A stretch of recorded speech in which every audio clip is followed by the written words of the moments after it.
بات کچھ بھی نہ ہو اس کو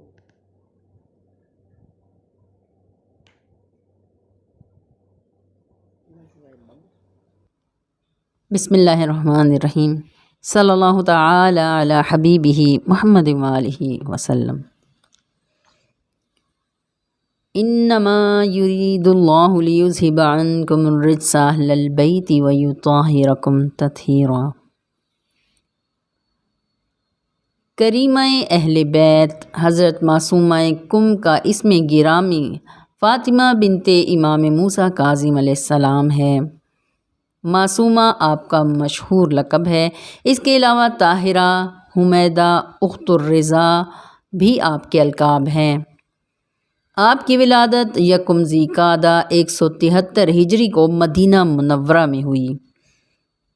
آپ ہمشیرہ حضرت امام علی رضا علیہ السلام ہیں۔ معصومہ فاطمہ اور امام علی رضا ایک ہی ماں سے ہیں۔ آپ کی والدہ ماجدہ کا نام نجمہ خاتون ہے۔ آپ ابھی کم سن تھی جب آپ کے والد گرامی کو زندان میں ڈالا گیا۔ یوں آپ کی زندگی کا بیشتر حصہ اپنے بھائی حضرت امام علی رضا علیہ السلام کی زیر سایہ گزرا اور آپ ان کے علم و اخلاق حسنہ سے استفادہ کرتی رہیں۔ سیدہ معصومہ وہ ماہ طابہ ہیں جنہوں نے برج امامت سے طلوع کیا اور آغوش امامت میں پرورش پائی۔ آپ نے ایسے خاندان میں پرورش پائی جو علم و تقوی اور اخلاق و فضائل کا سرچشمہ تھا۔ آپ دین اسلام اور آل محمد کے علوم سے واقف تھیں۔ آپ کے علمی مقام کے بارے میں نقل ہوا ہے کہ ایک دن کچھ حضرات مدینہ میں داخل ہوئے جو کہ کچھ سوالات کے جوابات آپ کے والد گرامی حضرت امام موسیٰ کاظم علیہ السلام سے دریافت کرنا چاہتے تھے، لیکن آپ کسی سفر پر گئے ہوئے تھے۔ حضرت فاطمہ معصومہ نے ان کے سوالات کے جوابات لکھ کر ان تک بھیجے۔ وہ جوابات لے کر مدینہ سے باہر نکلے تو راستے میں امام موسیٰ کاظم سے ان کی ملاقات ہو گئی۔ جب امام نے ان کے سوالات اور حضرت معصومہ کے جوابات ملاحظہ فرمائے تو 3 بار فرمایا، تمہارا باپ تم پر قربان ہو جائے۔ حضرت معصومہ اسلامی علوم پر دسترس رکھتی تھیں۔ آپ عالمہ فاضلہ ہونے کے ساتھ ساتھ محدثہ بھی تھیں۔ حضرت فاطمہ معصومہ کی ذات اقدس کرامات کا سرچشمہ ہے۔ آپ بلند و بالا مقام کی حامل خاتون ہیں۔ ائمہ طاہرین نے آپ کا تذکرہ بڑے احترام سے کیا ہے۔ ایک مرتبہ حضرت امام جعفر صادق علیہ السلام نے اپنے ایک صحابی سے فرمایا، جان لو کہ کم میرا اور میری اولاد کا حرم ہے۔ یہ میرا بیٹا موسیٰ کاظم ہے۔ اللہ تعالیٰ اس سے مجھے ایک بیٹی عطا کرے گا جس کا نام فاطمہ ہوگا۔ وہ کم کی سرزمین میں دفن ہوگی اور جس نے کم میں اس کی زیارت کی اس پر بہشت واجب ہوگی۔ امام جعفر صادق کی ایک اور حدیث کے مطابق جنت کے 8 دروازے ہیں اور ان میں سے 3 کم کی جانب کھلتے ہیں۔ جب خلیفہ مامون الرشید نے امام علی رضا علیہ السلام کو خراسان بلا لیا تو معصومہ فاطمہ بھائی کی جدائی برداشت نہ کر سکیں اور 1 سال بعد خود بھی اپنے خاندان اور قریبی رشتہ داروں کے قافلے کے ہمراہ ایران کی جانب سفر شروع کیا۔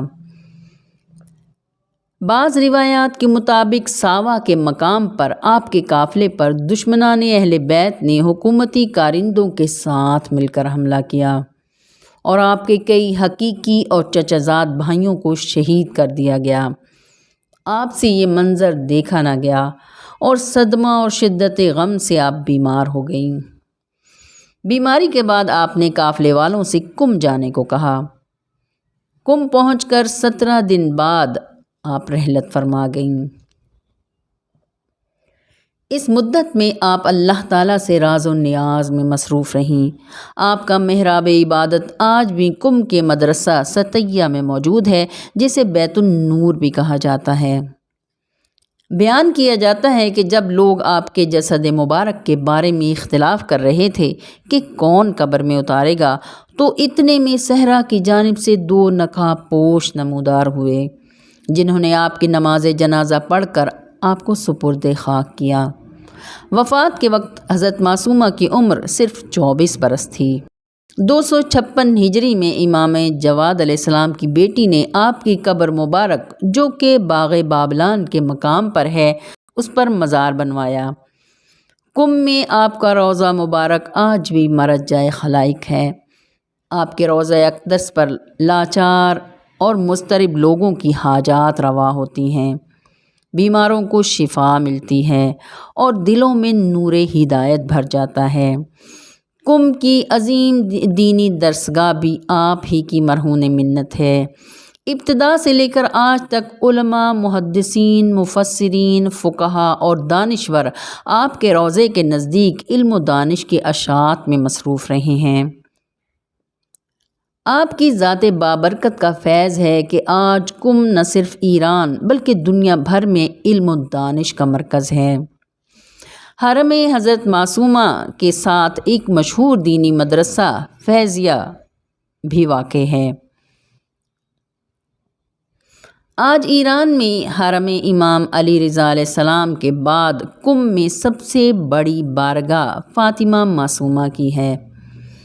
امام علی رضا علیہ السلام کا مشہور ترین قول ہے کہ جو کوئی قم میں معصومہ کی زیارت کرے وہ ایسا ہی ہے جیسا کہ اس نے میری زیارت کی۔ رسول اکرم صلی اللہ علیہ وآلہ وسلم شفاعت کے اعلیٰ ترین مقام پر فائز ہیں، جسے قرآن مجید میں مقام محمود سے تعبیر کیا گیا ہے، اور خانوادہ رسول صلی اللہ علیہ وآلہ وسلم کی 2 خواتین اس عظیم مقام شفاعت کی حامل ہیں۔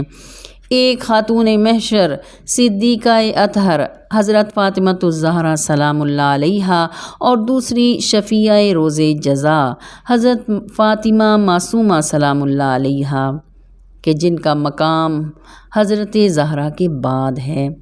حضرت فاطمۃ الزہرا بطول کے بعد صنف نسواں میں صرف آپ ہی کے لیے ائمہ معصومین کی طرف سے زیارت نامہ نقل ہوا ہے، جن کے حرم میں قدم رکھتے ہی زائر خود کو پردیسی اور بیگانہ نہیں سمجھتا، اور زائر کا دل جس کے شہر میں مدینے کی خوشبو محسوس کرتا ہے گویا مکہ میں صفا و مروہ کے درمیان دیدار یار کے لیے حاضر ہے۔ وہ ہستی جو مدینہ میں گمشدہ اپنی ماں زہرا سلام اللہ علیہا کی قبر کو ظاہر کیے بیٹھی ہیں، وہ نور چشم حضرت موسیٰ کاظم بن امام جعفر صادق علیہ السلام، عفت و پاکی اور طہارت کی حامل حضرت معصومہ قم فاطمہ ثانی ہیں، جبکہ آپ کی زیارت کوثر مدینہ کی زیارت کے ہم رتبہ ہے۔ زیادہ صحیح قول کے مطابق آپ نے 10 ربیع الثانی 201 ہجری میں ظاہری حیات سے پردہ فرمایا۔ سیدہ معصومہ کے حرم میں چھائے ہوئے ملکوتی سائے میں زائر سستا لیتے ہیں اور آپ کی زری مقدس کو اپنے اشکوں کی مالا پہناتے ہیں، اور پھر آپ کی قبر اطہر کا نظارہ کرتے ہیں۔ یہی گھر حل عطا کا ہے، یہی گھر کل کفا کا ہے، در معصومہ قم اصل میں در سیدہ کا ہے۔